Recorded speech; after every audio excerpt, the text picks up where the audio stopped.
Provinces across the country are being pushed on why rapid tests are not more readily available. But one province has led the way. Nova Scotia is making these tests easily accessible and available to anyone who wants one and has been doing that for months already. And it's been working.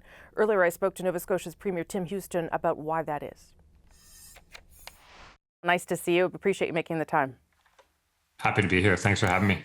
What has been the strategy in Nova Scotia around rapid testing? Because it does seem as though you've taken a pretty different approach than many other provinces in the country.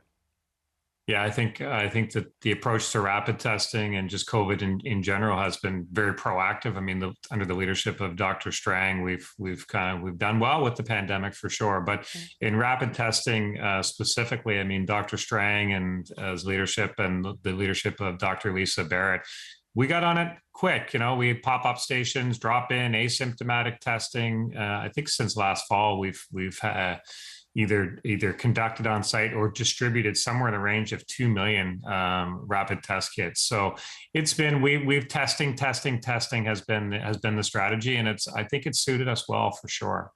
Now, I know the federal government, even on Friday, was saying provinces have a lot of rapid tests, including yours, but they haven't used all of them. Even Nova Scotia hasn't. I don't believe you've used all of your rapid tests to date.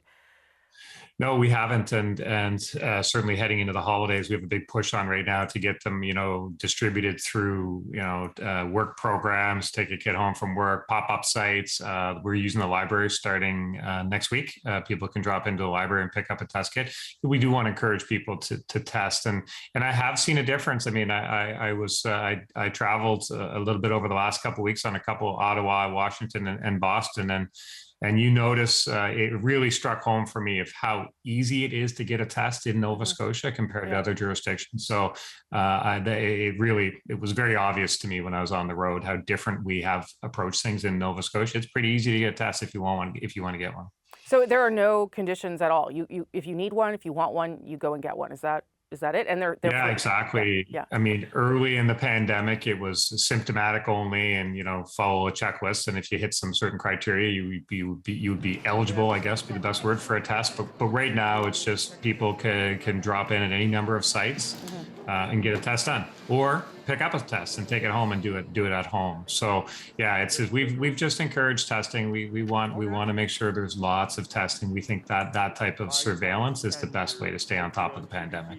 Again, the federal health minister, Jean-Yves Duclos, said on Friday that the provinces are hoping to have 35 million rapid tests over December, which is 5 times the number of tests that were unused this past year.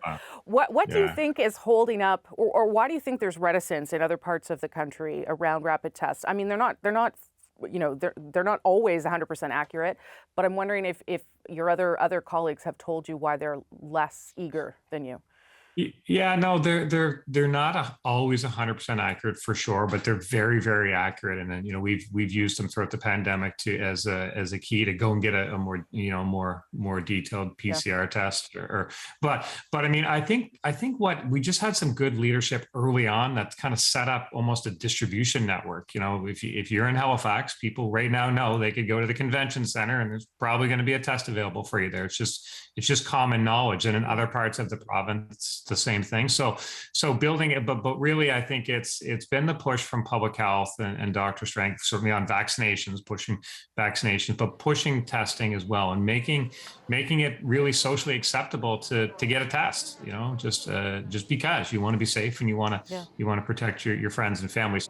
Just a few more questions, and more broadly about COVID. I noticed that you have lowered the eligibility for booster shots to those 60 years and up now.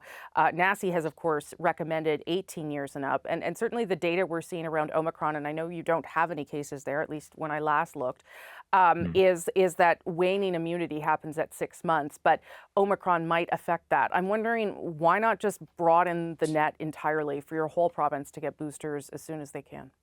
Yeah, we'll move quickly. I mean, obviously there's always supply concerns, but I think supply is fine.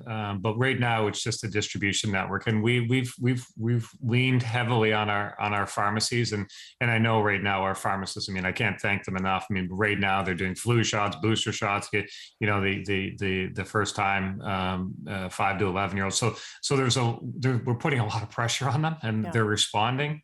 to do what's right for their communities, but we're also trying to be conscious of that. So we're going to move quickly with opening up the ages for the boosters, no question about that.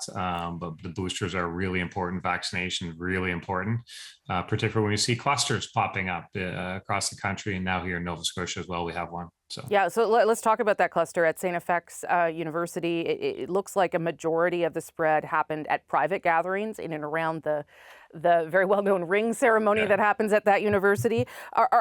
What do you know about how this unfolded, and what kind of lessons do Nova Scotians have to learn out of this?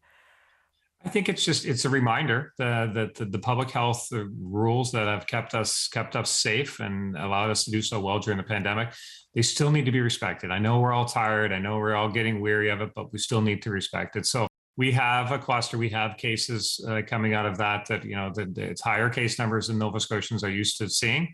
So it's causing a lot of anxiety. But I think it's just a reminder. The public health rules around masking, around washing your hands, around social distancing, they're there for a reason. And yes, we're tired of them, but they're still necessary. Would you foresee further restrictions? The way New Brunswick has said over the holidays, things are going to have to tighten up a little bit. Is that something you're considering? Yeah, I think Dr. Strang has said he has encouraged people at this stage, slow down over the holidays. Just slow down and try to don't try to do too much, and don't move and be out when you don't have to. But we've had some large gatherings, we've had some concerts, we've had some games, and we've been touch wood, we've been pretty safe through all those. But it just goes to show you that when the guard gets let down, cases can happen, and so we're really focused on. We have the proof of vaccine policy, making sure people are vaccinated when they're at these events and that people are checking for it. My understanding is on campus, at the campus sanctioned events, that was being done. So that's a good thing.